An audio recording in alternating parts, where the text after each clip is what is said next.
Понеже поради снощните изявления, които записах, явно се е ядосал някой, както ги нарекох цървули, които си остават такива, започнаха проблеми в тази вечершната обработка на процедурите, които са за сървъра за магазина.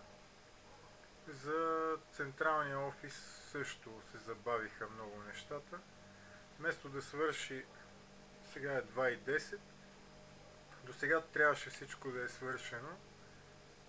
За момента почти нищо нямам като завършена задача. Ще остане много по-докъсно. Това допълнено към обаждането ми към Илян, че трябва да се чуем сутринта, за да нямам време да поспя, да мога да отида малко по-човешки вид да доработвам извън метро, за да мога да изкарам някой лев да си плащам кредитите. Цървулите си остават цървули. Както и да ги гледаме, колкото и богати да са, те просто не могат да си променят мисленето.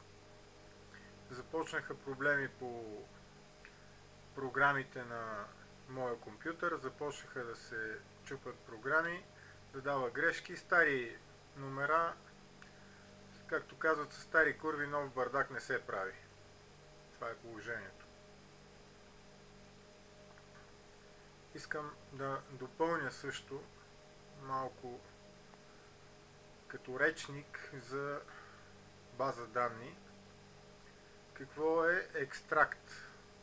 Това, което разбрах, че се прави от колегите ми, е много компактен вид на базата или снемане по някакъв начин, не зная точно какъв е начина, абсолютно копие на базата в, предполагам, някакъв текстови вид, който може да бъде изнесен без да бъде човека натоварен по никакъв начин. Натоварен, казвам, нали, като диск, хард диск или нещо подобно. Предполагам, че файла може да бъде супер малък като обем. Като се компресира един текстови файл, той се намалява още повече. Така че колкото и да е голям, той може да бъде компресиран с някаква компресираща програма. Това се правеше, това можах да чуя. Сега вече не се казва нищо пред мен. Дори Гърмидолов, Петър Гърмидолов, снобът от Пловдив, забрани на асистент байерката, търговката, която е след Парашкев, да говори пред мен. Бях отишъл да си напълня вода до кафемашината, да говори пред мен за това какво той иска да купува и да коментира някакво бюро. Още детето му тук, когато дойде да шпионира кой какво прави, уж детето му искало да види къде работи татко му. Много тъпо извинение. Удобно, но тъпо. Просто с цървули работа не се върши. Някой ден ще те издемат. Всичко хубаво, но надявам се да се поуправят малко нещата тук. И Терзийски си отиде по този начин и него го е изцедил явно, както и Валтер Демец, който беше джентълмен, даваше на всички да има бонуси,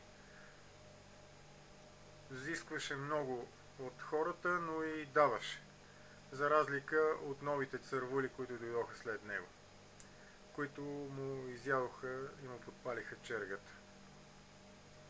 После разбрах, че е бил уволнен от метро или нещо подобно, ако информацията е истинска. Тук се укрива ДДС, или по-точно укриват се 20% от сумата, която метро събира.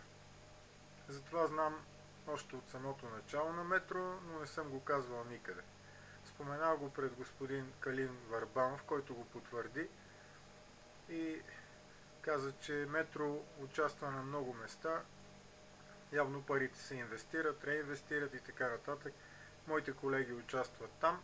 Аз, понеже не съм никой за тях, просто не ми се дига заплатата и стоя на половин заплата спрямо същата длъжност, същите изисквания и всичко същото, както колегата ми Росен Антоновски, който очаква сега промоция да бъде повишен и да стане координатор между колегите във всички магазини. Ще видим какво ще стане. Просто ще чакам и ще гледам.